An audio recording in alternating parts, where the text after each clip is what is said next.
किसी सुपात्र ब्राह्मण को दान दे, कुपात्र को दान नहीं देना चाहिए। एको अहम द्वितीयो नास्ति ना भूतो ना भविष्यति।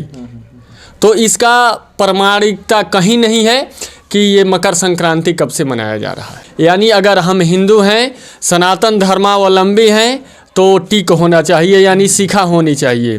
इस वर्ष की मकर संक्रांति मेष राशि, कन्या राशि, सिंह राशि, मकर राशि और कुंभ राशि वालों के लिए उत्तम फलदायी है।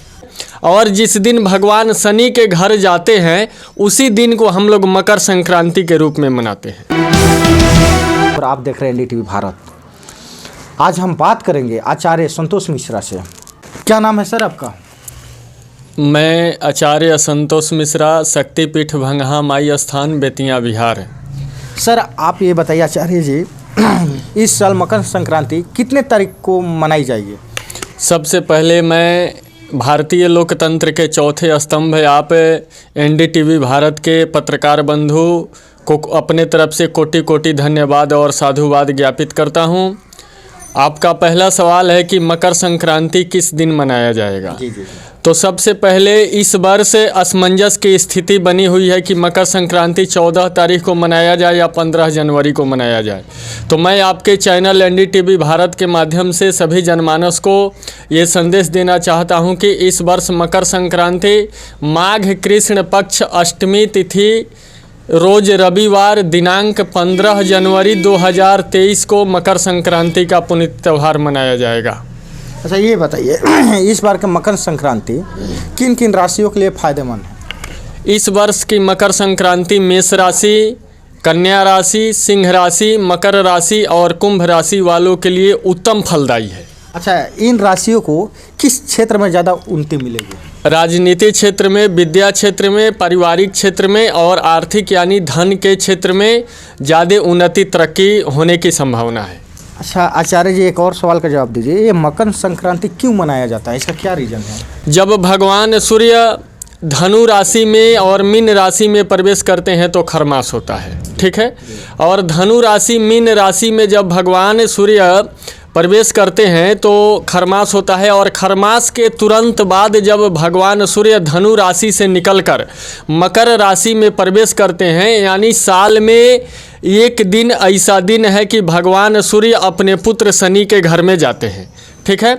और जिस दिन भगवान शनि के घर जाते हैं उसी दिन को हम लोग मकर संक्रांति के रूप में मनाते हैं। अच्छा ये बताइए, मकर संक्रांति मनाने के लिए क्या क्या चीज़ की विधि होता है या कैसे मनाया जाता है, ये भी हमारे दर्शक श्रोता उनको बताइए थोड़ा। सबसे पहले तो मकर संक्रांति का पुण्यकाल इस साल जो है मैं आपको बता देना चाहता हूँ कि 15 जनवरी 2023 को सुबह में यानी रात में ही 3:02 पे हो रहा है, ठीक है।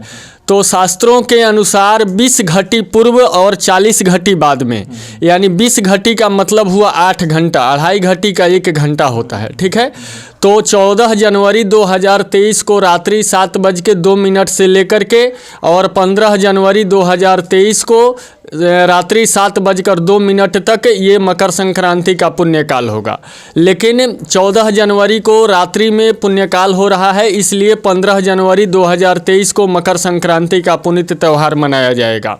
मकर संक्रांति के दिन सबसे पहले प्रातःकाल गंगा आदि नदियों के निर्मल जलाशय में जाकर के स्नान करने के पश्चात जो भी भगवान दिए हैं, जितना दिए हैं अपने कमाई के शुद्ध हिस्सा में से कम 10% तो नहीं, लेकिन 1% जो भी उपलब्ध है अवश्य दान करना चाहिए। क्योंकि कहा गया है कि दान धर्म से विरति, योग धर्म से ज्ञान और भगवत भजन भक्ति से सदा होता है कल्याण। ये भी कहा गया है कि टीक टीका और वार्षिक दान सच्चे हिंदू की सही पहचान। यानी अगर हम हिंदू हैं, सनातन धर्मावलंबी हैं, तो टीक होना चाहिए, यानी शिखा होनी चाहिए, चंदन ललाट पे चंदन होना चाहिए। और वार्षिक दान यानी मकर संक्रांति या कोई भी पर्व त्यौहार है उस दिन अपने जीवन के शुद्ध कमाई में से कम 1% हिस्सा दान अवश्य करना चाहिए। अरे किसी सुपात्र ब्राह्मण को दान दे, कुपात्र को दान नहीं देना चाहिए। और कहा गया है दान देने का भी धन की 3 गति होती है और पहले गति का नाम होता है दान, धन के पहले गति का नाम होता है दान। तो इसलिए आपके पास जो भी उपलब्ध है दान दे, भगवान सूर्य का पूजन करें।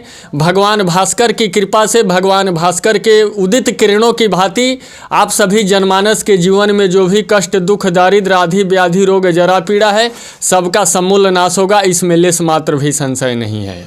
अच्छा, एक और सवाल, ये जो मकर संक्रांति हुई है ये किस पक्ष में ये आता है? ये पक्ष में नहीं आता है, कभी पुष महीना में भी, पौष मास में भी आता है, कभी माघ मास में भी आता है। जैसे इस वर्ष माघ मास में, पिछले साल पुष में था और इस साल माघ में है। तो ये खरमास के ऊपर डिपेंड करता है।